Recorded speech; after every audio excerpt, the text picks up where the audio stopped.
guys, welcome back to my channel. Today we're making the famous Taiwanese dessert, the pineapple cake that doesn't really look like a cake. Check it out.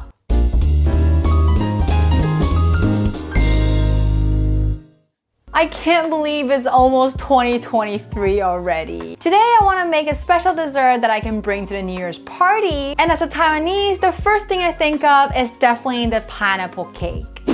Taiwan is a kingdom of fruits. The tropical zone guarantees us for a mild climate and fertile land to develop agriculture. If you ever visit Taiwan, you might be amazed by our fruit choice. It's super versatile and it all tastes so good. All my friends that visit Taiwan wanted to bring fruits back home to share with their family and friends. However, most of the time, it is illegal to bring fresh farm product across border. So in order to share these amazing fruit products with foreigners, our pastry that made with food becomes super popular as a souvenir. If you ask the Taiwanese what you should bring as a souvenir back home, the answer will almost 100% be pineapple cake. Taiwanese pineapple cake not only have a unique flaky texture on the skin and a moist jam in the middle, it also holds the secret to prosperity. The word for pineapple in Taiwanese called onglai. It pronounced almost exactly the same of the phrase prosperity has arrived. Because of this, the pineapple cake became a symbol of luxury and hospitality and a popular feng shui symbol of wealth and fortune. Even though the translation of pineapple cake is a cake, but the texture is more like a tart with stuffing inside. And you cannot say that you've been to Taiwan if you never tried pineapple cake. And of course, the pineapple cake that you bought in Taiwan, you cannot replicate it here because it is made with the Taiwanese pineapple. But even with the normal pineapple, we can also make a very tasty dessert at home. And that's what we're doing today. So, screenshot! Here's the ingredient that we'll need for today's recipe. To make this dessert, we have to separate them into two parts. One is the stuffing and one is the skin. We'll need some cake flour, baking powder, sugar powder, milk powder, salt, butter, and egg. To make the pineapple jam stuffing, we'll need a whole pineapple, baking soda, sugar, and Maltose. The skin is very simple, but as you may know, making jam takes a while. So first thing we want to do is make the pineapple stuffing. Buy the pineapple that is as ripe as you can. I couldn't find any ripe pineapple here, so I'm taking the one that is pretty green. Chop up both the top and the bottom of the pineapple and slice off the skin.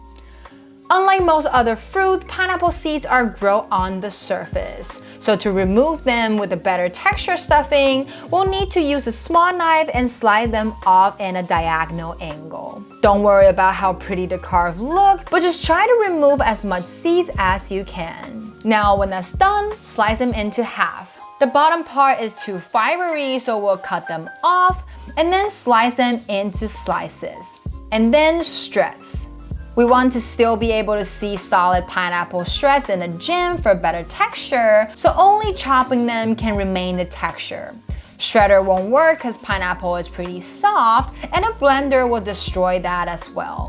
When that's done, put all of the pineapple along with this juice into a bowl and weigh it out. Each pineapple is very different in size, so in order to find out how much ingredient you need for your jam, you have to adjust the number in the recipe that I gave you based on the amount of pineapple you have. I'm making 50 pineapple cakes today because I have a multiple party to go to. But in the description box down below and a screenshot earlier, it's the ingredient for around 24 to 25 pineapple cakes. Now we measure out the ingredient we need for the jam, it is time to stir fry them. Get a non-stick pan and add in your pineapple along with all of the pineapple juice. Take one of the whitest piece and taste it to see if it's more sour or sweet. If the pineapple is not completely ripe yet, add some baking soda to get rid of the sourness and change the HP level of our jam. It will not only sweeten up the pineapple, it can also make it easier to cook. But if your pineapple is super ripe and sweet, you can skip this part. Keep the heat in medium to medium high and stir every 2 minutes until you can see no juice left in the pan.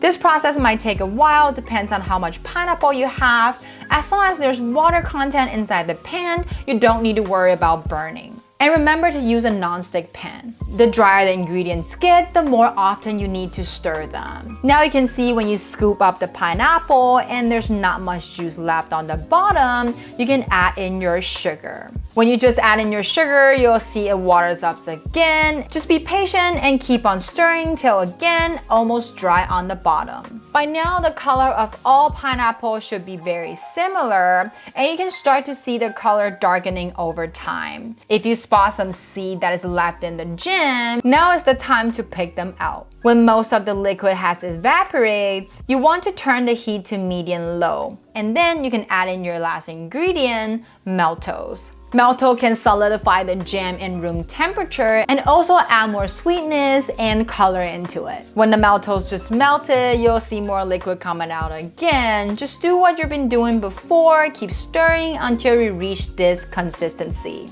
Turn off the heat and scoop them out to cool down. Don't waste the leftover jam in the pot, add in some hot water, toss in a tea bag. Now you got the freshly made pineapple jam tea. Now the jam has cooled down a little bit, use a spoon to scoop up 20 grams per stuffing and keep them on the plate like this. The jam must be still warm to the touch right now, so it's hard to form. We'll keep them in the fridge for 20 minutes, then take it out again and roll them into a bowl. Doing this, we can not only estimate how much dough we need for the skin, but also make it easier to wrap inside a dough later. After rolling them nicely into a bowl, keep them in the fridge to cool down while we make the dough. If there's any left over, just keep the rest for the tea or jam for breakfast. Now we're done with the stuffing, let's make our cake-ish tart.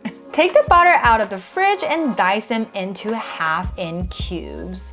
This is going to make the butter soften up faster, but not completely melted like you using a microwave. If you had a handheld mixer, you can just beat the butter soft, but if you don't have one, this is what you do. Get a mixing bowl and sift in your cake flour, baking powder, sugar, dry milk aka milk powder, and some salt.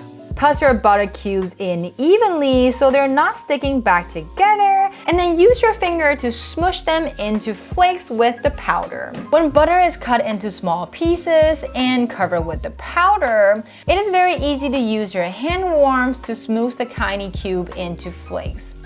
Keep doing it until you feel like most of the cubes has been smushed and the batter has mixed in pretty well with our flour. You can add in your egg. Now I'm using the mixture here to save time, but you can just mix it with a spatula, it's the same thing. Now you can see that the dough has formed. Take them out and knead them for a minute to make it into a smooth ball. And then put it into the fridge to chill for 15 minutes. When the time's up, take them out and roll them into a stick. Use a spatula to cut them into 25 grams per cake on the scale, just like how you do with the jam, and then roll them into a smooth ball.